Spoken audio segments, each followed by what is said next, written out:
101% 400 पार है जी। अच्छा। लिख लो आप एक कागज में। आपकी बार बख्श दो यार, आपकी बार छोड़ो यार, 100% मोदी आएंगे। मुकाबला है जनता और मोदी के बीच। देश में लोकसभा के चुनाव चल रहे हैं और अभी 3 चरण और बाकी हैं।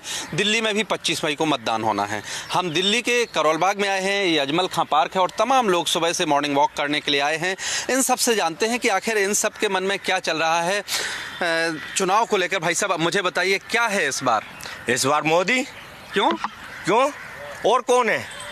वर्ल्ड में हमारा नाम कराया, 370 हटा दी, राम मंदिर बना दिया, और बताओ किसने हमें क्या क्या दिया। लेकिन राहुल गांधी और कांग्रेस पार्टी जो कह रही कि हम आए तो कास्ट सेंसस कराएंगे।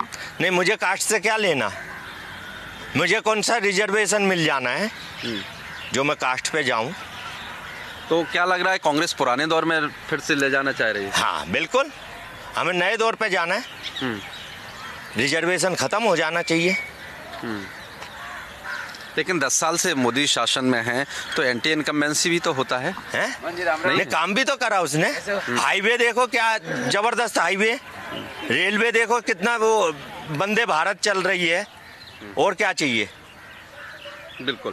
भाई साहब आप बताइए क्या है इस बार दिल्ली की जनता क्या सोच रही है इस बार? भाई दिल्ली की जनता तो यही सोच रही है ना कि भाई मोदी जी हैं, काम किया उन्होंने, बल्कि उनका कोई कम्पिटिटिव नहीं है ना इसमें। दूसरी अपोजिशन में कोई ऐसा नेता भी नहीं है कि जो उनके खिलाफ खड़ा हो सकते। लेकिन जो विपक्ष मुद्दा उठाता है कि महंगाई है, बेरोजगारी है। सर देखिए, महंगाई हमेशा रही है और रहती रहेगी। कोई हमारे भारत में ही महंगाई नहीं है, महंगाई सब जगह में है। आप दूसरे जगह से तुलना कीजिए तो भारत में फिर भी महंगाई कम है। यहाँ इनकम ऑफ सोर्स बाहर की जगह से ज़्यादा अच्छे हैं। यहाँ महंगाई तो हर जगह है, महंगाई हर नहीं होती है, फिर इनकम ऑफ सोर्स भी तो बढ़ते चले जा रहे हैं ना। तो इस बार मुकाबला किस किस के बीच है? भाई मुकाबला वही कांग्रेस और भारतीय जनता पार्टी में। मुझे बताइए भाई साहब, दिल्ली में तो 3 पार्टियां हैं, आम आदमी पार्टी, कांग्रेस, बीजेपी, जो मुख्य रूप से कहा जाए। मुकाबला क्या लगता है? मुकाबला एक तरफा ही होगा। अच्छा, चाहे जितने मर्जी इकट्ठे हो लें, लेकिन मुकाबला एक तरफ ही होगा और वो मोदी जी का नाम आएगा उसके अंदर। नहीं तो कांग्रेस और आम आदमी पार्टी ने तो गठबंधन कर लिया। कर लें वो, लेकिन वो सबको पता है अंदर से वो एक नहीं है। अंदर से तो एक दूसरे गिरबान पकड़ेंगे जब मौका आएगा तो, या इकट्ठे भी हो जाते हैं तो कोई उसका पब्लिक देख रही है, सब पब्लिक को पता है। या आप लोग भी सोचते हैं कि ये एक दूसरे को गाली देते रहे अब एक साथ? बिल्कुल बिल्कुल बिल्कुल। इनकी पुरानी वीडियो देख लो तो यही गालियाँ तो दी हैं इन्होंने, गालियाँ दे के इकट्ठे हुए हैं। ऐसे कौन इकट्ठा होता है? और अब एक मंच पर है, एक मंच पे है और कोई फायदा नहीं होगा। हाँ बिल्कुल नहीं। क्यों भाई साहब, कोई फायदा होगा या नहीं होगा? कांग्रेस और आम आदमी पार्टी एक साथ है बीजेपी को टक्कर देने के लिए। पहले तो आपका सवाल जो इनसे पूछा था आपने कि मुकाबला किसके बीच है, वही बताइए। हाँ। मुकाबला किसके बीच है? मुकाबला है जनता और मोदी के बीच। अब आप बताइए कौन जीतेगा? जनता जीतेगी। हाँ।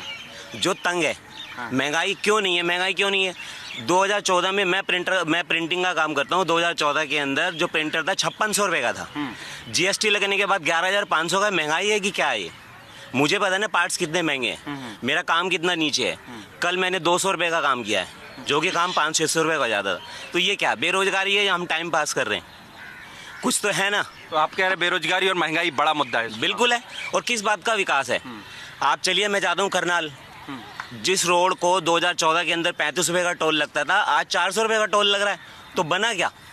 अगर हमें ही जेब से निकाल के पैसे देने हैं तो फिर हमने बनाया क्या? आपने दिया क्या? तो बताइए किस बात का विकास है? किस बात का विकास है भाई साहब? सही कह रहे हैं। हाँ सही कह रहे हैं कि विकास तो हो भी रहा है और कई जगह विकास रुका भी हुआ है। क्यों भाई साहब, रुका हुआ है विकास? कोई नहीं रुका हुआ जी, बहुत अच्छा विकास हो रहा है। जो भाई साहब कह रहे हैं कि इतने पैसे देने पड़ते तो पैसा इन्वेस्टमेंट कहीं ना कहीं हो ही रहा है ना पब्लिक के काम के लिए। वो अपनी जेब में तो नहीं रख रहे। नहीं, वो कह रहे हैं कि महंगाई बेरोजगारी बड़ा मुद्दा है। महंगाई है ही नहीं बाबू जी, हमें महंगाई नहीं चाहिए। हमें देश चाहिए।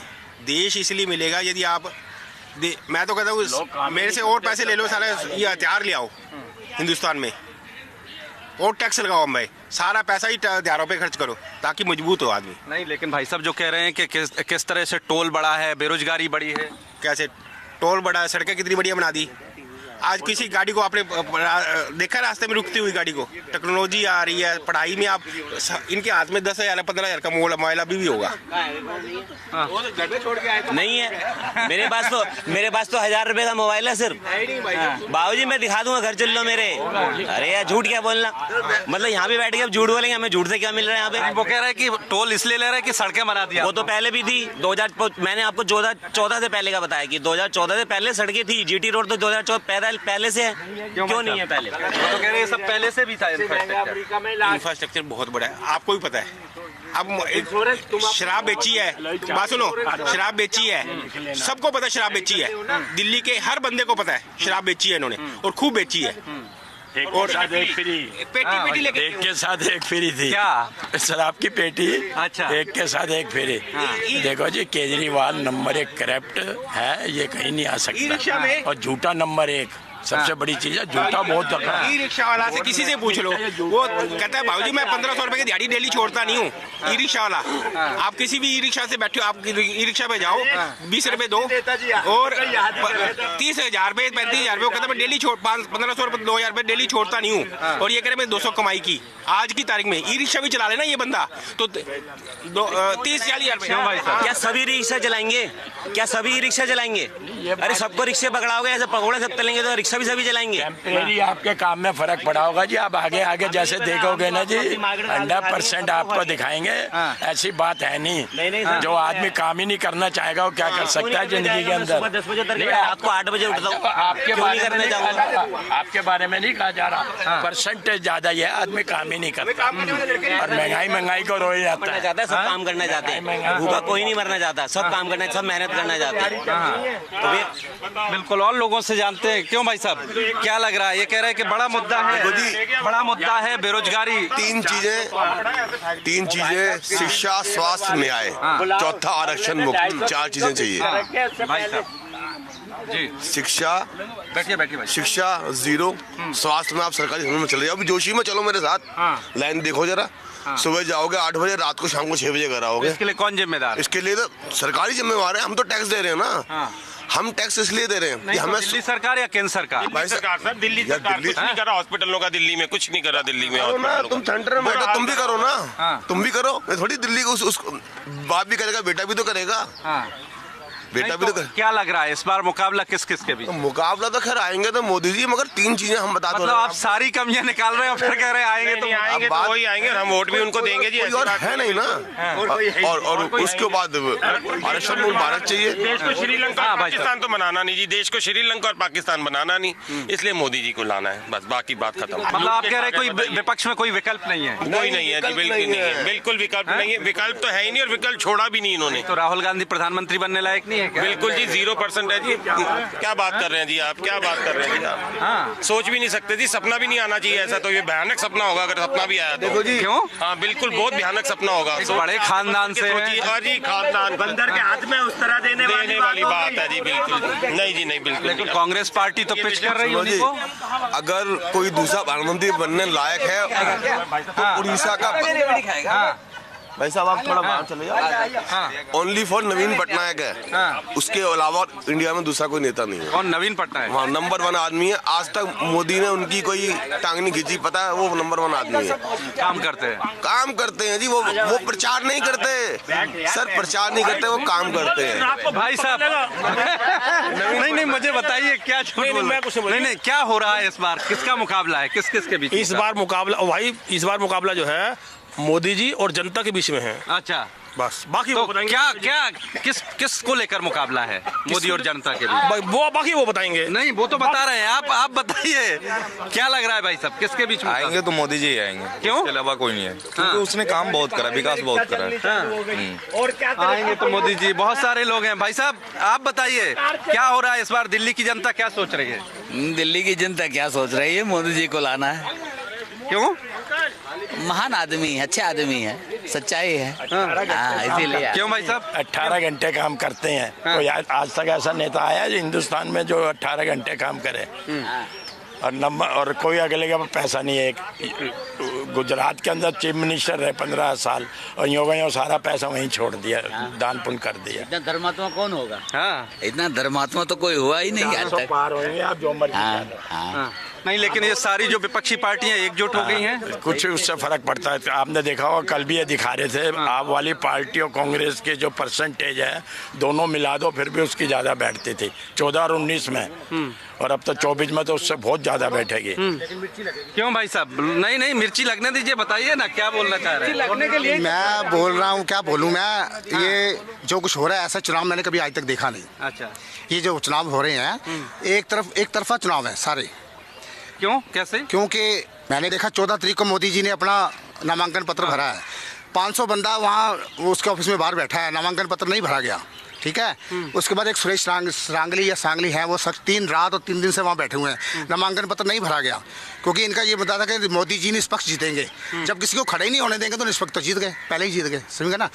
और वो जुमले मेरे को लोग कहते हैं कि आप कुछ करते नहीं, आप निष्पक्ष रहा है, खाते पीते बहुत। मैं 15 लाख रुपया मोदी जी ने डाला था, वो मैं खा रहा हूँ बैठ के आराम से, ठीक है। हाँ, उसके बाद में और बहुत से मुद्दे क्या क्या बताऊँ, मुझे समझ नहीं आता। 10 साल में कुछ किया मोदी जी ने या नहीं किया? जो 70 साल में नहीं हुआ वो उन्होंने कर दिया। देश बिकने के लायक हो गया है, बिकने के लायक। बिल्कुल। कैसे क्या आप देख लेना आगे थोड़े दिनों में, अगर ये सरकार दोबारा आ जाएगी। आपको पता नहीं है?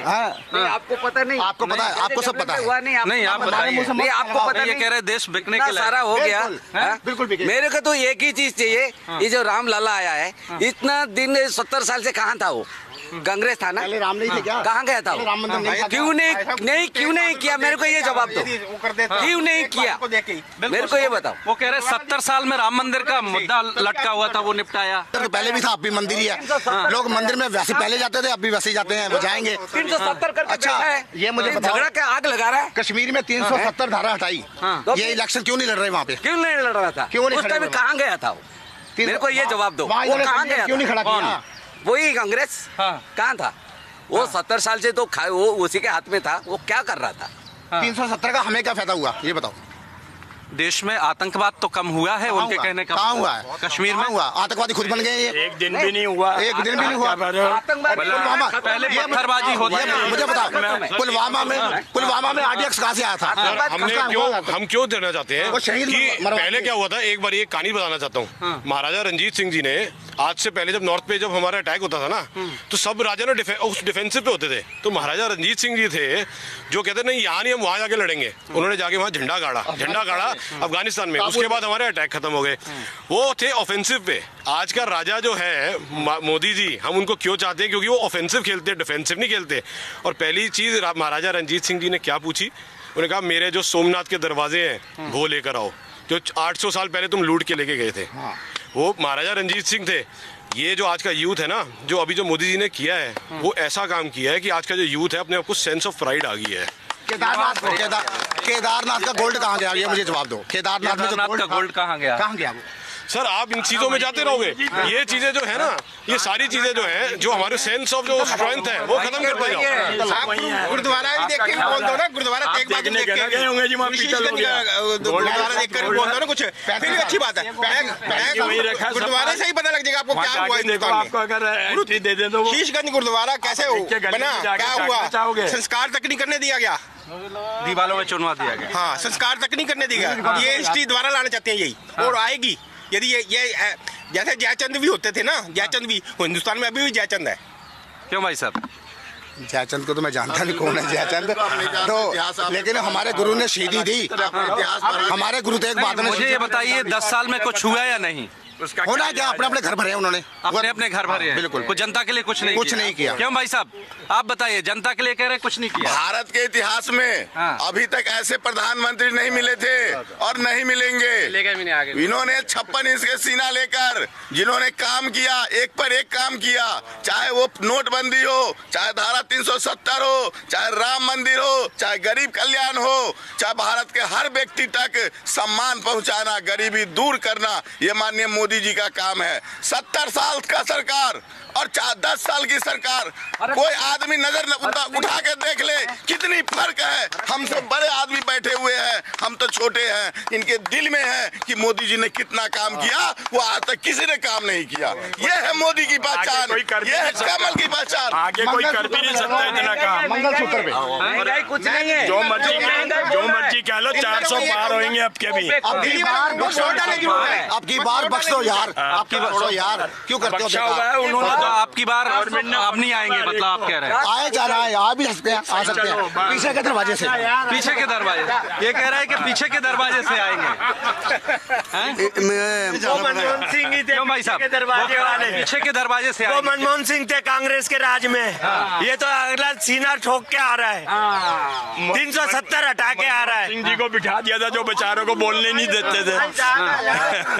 इलेक्शन क्यों लड़ रहे वहाँ कश्मीर इलेक्शन क्यों लड़ रहे? लो भाई साहब बताइए। पीओके भी हमारा है, पीओके मिला रहे हैं, इलेक्शन क्या पीओके मिला रहे हैं, लड़ेंगे। पीओके हमारा आएगा अब की बार। पीओके सुनिए कि आप भी तो क्या कह रहे हैं कि इलेक्शन लड़ तो रहे हैं, जम्मू में लड़ रहे हैं, कहाँ लड़ रहे हैं? जम्मू में तो लड़ रहे हैं, कहीं नहीं रहे, वो दूसरे कश्मीर में समर्थन दे रहे हैं। ना समर्थन दे रहे हैं। जितेंद्र सिंह कहाँ से लड़ता है? पोजीशन में है इलेक्शन है, लेकिन नहीं इलेक्शन होना ही नहीं चाहिए मोदी के जमाना। आपके पीओके भी हमारा है, पीओके हमारा है। जितेंद्र सिंह कहाँ से लड़ता है? जम्मू कश्मीर है ना वो, वहाँ से नहीं लड़ता। मोदी आएगा, मोदी आएगा। मैं कहता भगवान आ गया तुम्हारे देश में। अब मैंने सारे प्राइम मिनिस्टर मेरा 48 का जन्म है, सारे प्राइम मिनिस्टर देखे, ऐसा प्राइम मिनिस्टर नहीं आया। मैं कहता भगवान करे इसको 100 साल की जिंदगी रहे, ऐसा प्राइम मिनिस्टर है। तो देखिए अधिकतर जनता के बीच ये भावना है, किस तरह की भावना है देखी भी जा सकती है। हालांकि कुछ लोग कह रहे हैं कि कुछ हुआ नहीं, लेकिन अधिकतर लोगों का मानना है कि बहुत सारा जी भाई साहब जो आप सुनने में आ रहा है आपको 400 पार होंगे ना। 101% 400 पार है जी। लिख लो आप एक कागज में। हाँ जी, आप तो सब जगह घूमते हो, आपको क्या लगता है कितनी आएगी? आपको तो ज्यादा पता है हमसे, आपको कितने हम कह नहीं सकते, फिर भी थोड़ा बताओ। 400 पार होना जी, हर हालत में लिख लो आप। हंसी बता रही है 400 पार होने वाले हैं। मोदी आए। हाँ भाई साहब, दिल्ली की 7 सीट बीजेपी, जब उन्होंने 14 में खाली मोदी जी का नाम था। केजरीवाल से पीछा छुड़वा दो बस। नहीं, लेकिन सारा विपक्ष तो एकजुट है भाई, मोदी के खिलाफ सारा विपक्ष एकजुट है। इस बार दिल्ली में कह रहे केजरीवाल और आम आदमी पार्टी और कांग्रेस एकजुट है, दोनों के वोटर जोड़ के। मैं श्रीमान जी आपसे एक सवाल करता हूँ, 2014 में पहली लोकसभा चुनाव हुई थी, मोदी जी के केवल नाम लोग जानता था, तो मोदी जी के नाम खाली लोग जानता था, तो दिल्ली की 7 सीट मिल गई। 2019 में केजरीवाल फॉर्म में थे, हमने ये किया, हमने वो किया, तो जमानत उनकी जब्त हो गई थी। और इस समय मोदी जी तो हर दिल में है, हर दिल में कमल है, हर दिल में बीजेपी है, उनको कौन हरा सकता है? अच्छा मुझे एक बात और बताइए, आप लोग कि अरविंद केजरीवाल अभी जेल गए शराब घोटाले, आम आदमी पार्टी कह रही है कि उनको एजेंसियों का मिसयूज करके जेल भेजा गया। अरविंद केजरीवाल को सहानुभूति मिलेगी जेल जाने की? कोई सहानुभूति नहीं। अगर सहानुभूति होती पब्लिक में तो ये जेल जो है ना, रास्ता बंद कर दिया रहता, पब्लिक दिल्ली जाम कर देता। पब्लिक ने दिल से चाहा है कि ये जेल चला जाए, अंदर गया। कोई ऐसी सहानुभूति नहीं है, कोई सहानुभूति। अरे लेडीजों से पूछो, उनके घर पर बात कर दिया था, दारू पिला के फ्री की। क्यों भाई? सब समझदार है, वो दोबारा अंदर जाएगा। अच्छा, अभी इलेक्शन के चक्कर में दोबारा अंदर जाएगा। 2 तारीख अंदर है वो। क्यों भाई साहब? एक बार अंदर जाएगा, दोबारा नहीं आएगा 2 तारीख के बाद। तो आप लोगों को भी लगता है कि गड़बड़ घोटाला हुआ है? बहुत ज्यादा हुआ जी, एक के साथ एक फ्री खूब बढ़ी। क्या है दिल्ली में इस बार मुद्दा, क्या है इस बार? वोट आएगा, क्या है मुद्दा इस बार, क्या होने वाला है? बीजेपी आएगी, जो भी देश बचेगा, देश बचाने के बीजेपी को वोट देने पड़ेंगे। 415 बार पक्का आएगी। नहीं, लेकिन कैसे आएंगे जब दोनों एकजुट हो गए हैं, सारा विपक्ष एकजुट है? विपक्ष थोड़ी है, ये तो देश को डुबाने वाले। इसका परसेंटेज देख लो जी, और दोनों के परसेंटेज मिला लो, फिर भी मोदी आगे है। परसेंटेज तो देखो ना, जो आप कह रहे हो परसेंटेज आपने मिलाया है, आप कह रहे हो तीनों। क्या कह रहे हैं साहब? ने देश को बहुत आगे लेके गया, हमारी बहुत इज्जत हो रही है, हर तरफ इज्जत हो रही है, पूरा वर्ल्ड में इज्जत हो रही है मोदी साहब। और मोदी क्या था? हाँ, बताओ, 14 साल पहले क्या था? आज 14 साल के बाद में क्या हुआ, इतना तो आप देख रहे हो कि नहीं? आप तो इस इंडिया में हो ना, इंडिया के बाहर हो आप? नहीं, मैं इंडिया के हो ना, बिल्कुल। तो फिर आपको पता ही है सब। नहीं, मैं तो कई दौरे भी ड्राइवर हूँ, गाड़ी चलाता हूँ मैं। जो रोड मोदी ने बनाया है ना, और कोई कांग्रेस या कोई भी नहीं बना सकता। ऐसे ऐसे रोड बढ़िया बना दिए हैं, कहीं भी चले जाओ पूरे हिंदुस्तान में। जो भाई साहब कह रहे थे कि इतना टोल टैक्स महंगा कर दिया, नहीं, रोड नहीं बना के दिया, उसका तो टैक्स देना पड़ेगा ना। जो रोड बनाया है उसका तो टैक्स देना पड़ेगा ना पब्लिक को। 4 घंटा का सफर 1 घंटा में, तो 4 घंटा में जितना डीजल पेट्रोल जलता था, समय खराब होता था, वहाँ व्यक्ति 1 घंटा में पहुँच जाता है। राहुल गांधी कह रहे हैं कि हम आएंगे सत्ता में तो कास्ट सेंसस, उस कास्ट सेंसस करेंगे। कंगला क्या बांटेगा? कंगला बांटेगा क्या? जिसपे है ही कुछ नहीं, बांटेगा क्या? आज तक उसने बांटा क्या? विरासत है 70 साल से उनके परिवार के प्रधानमंत्री। उसकी कमाई हुई नहीं है, उसकी कमाई हुई नहीं है। उसने क्या मेहनत किया? खेत चलाया उसने, जितना लूटा देश को लूटा। हिंदू मुसलमान कहते हैं शुरुआत किसने करी, बांटा क्यों? किसने बांटा? आज बदनाम करते हो तुम बीजेपी को, बांटा तुमने। क्यों बांटा हिंदुस्तान पाकिस्तान हिंदू मुसलमान करके? कमीशन गई, लानत है इन लोगों को। जब देश लगता है कि जब देश तरक्की कर रहा है, और अगर नेता जातिगत जनगणना की बात करते हैं तो देश को पीछे ले जाना चाहते हैं। ये किसने बांटा? कांग्रेस ने बांटा ना। किसने बांटा? हिंदू मुसलमान किसने बांटी? जाति, जाति तो सब जगह है। सारे हथियार फेल हो गए, अब फिर लोगों को बेवकूफ बनाने की कोशिश कर रहे हैं, शायद ऐसे ही आ जाए। पर अब लोग पढ़ लिख के, आप टीवी वगैरह सब देखते हैं। पुराने जमाने में कुछ था ही नहीं देखने को। अवेयरनेस, अवेयर हो गए लोग, सब पता क्या हो रहा है। बिल्कुल सब पता है। जनरेशन सब मोदी को चाहती है। अच्छा, सब बच्चे सबके मुंह में मोदी मोदी है, सब जानते हैं। स्कीम भी तो कितनी देर किया, घर बना दिए, गरीबों के घर बन गए। आवास योजना कहाँ थी? सिर्फ कागजों में आती थी आवास योजना। हम जाते हैं देहात में, गाँव में। 70 साल से कहाँ था वो? आज लाख रुपया याद आ रहा है, 70 साल से कहाँ था? देश को लूटा ही लूटा है सिर्फ। बताओ देश में तरक्की क्या की है? इससे पहले चाइना की। एक चीज और, एक चीज बताइए भाई साहब, क्या कहना है आपका? आपको क्या लगता है? ये हमारे पार्क की भी आना मोदी है, 100% मोदी आएंगे। क्यों बहाना ये, अरे इतना और पार्क का क्या हाल करे? पूरे वर्ल्ड को यहाँ लिया है 1 मिनट में, पूरे वर्ल्ड को T20 के अंदर, पूरा वर्ल्ड। मोदी एक हीरा खत्म कर दिया। मैं कुछ नहीं कहता आपको। तो ये हमारे यहाँ जो है ना, कॉर्पोरेशन भी दिल्ली इसकी केजरीवाल की है, एमएलए भी केजरीवाल का। और पार्क का हाल दिखाओ हमारे यहाँ क्या हालत हो रही है। पार्क में कोई कभी काम नहीं होता आज तक, सब रेलिंग तोड़ के ले गया। तो लोग कह रहे हैं कि मोदी भी तो जिम्मेदार है। नहीं, मोदी क्यों है? ये सेंटर का थोड़ी ना, ये तो कारपोरेशन का, कारपोरेशन का ग्राउंड है ये। आपके घर बर्तन मांजेगा क्या मोदी? हमारे घर के बर्तन मांजेगा क्या मोदी? मोदी अपनी जो जिम्मेवारी निभा रहा है। रोज तुम्हारे हाथ में कटोरा होता था, अमेरिका ने तुम्हें पैसे दे दिए तो तुम रोटी खा देते। बिल्कुल, चारों तरफ एक बार हम तस्वीर भी दिखाते हैं। लोग जो कह रहे हैं, ये अजमल खां पार्क है, करोल बाग का, दिल्ली का सेंटर आप कह सकते हैं, सेंटर पॉइंट है। और ये कह रहे हैं कि ये पार्क भी सही से मेंटेन नहीं होता। आप ये कह रहे हैं? हाँ जी। और क्या कारपोरेशन, एमएलए सब कुछ है यहाँ पे, तब से नहीं हो पाता है। और इन्होंने कहा था कि विधायक भी मेरा रहेगा, निगम पार्षद भी मेरा रहेगा, तो पार्क नहीं दिल्ली को चमका तो ये बना के रख दिया। तो ये तस्वीर है, देखिए दिल्ली की जनता क्या सोचती है। हमने पार्क में बहुत सारे लोगों से बात की है और किस तरह का मुकाबला इस बार है। जनता को आपने सुना कि जनता क्या सोच रही है, उनके दिल में क्या है। Brahm Prakash Dubey, India daily live, Delhi.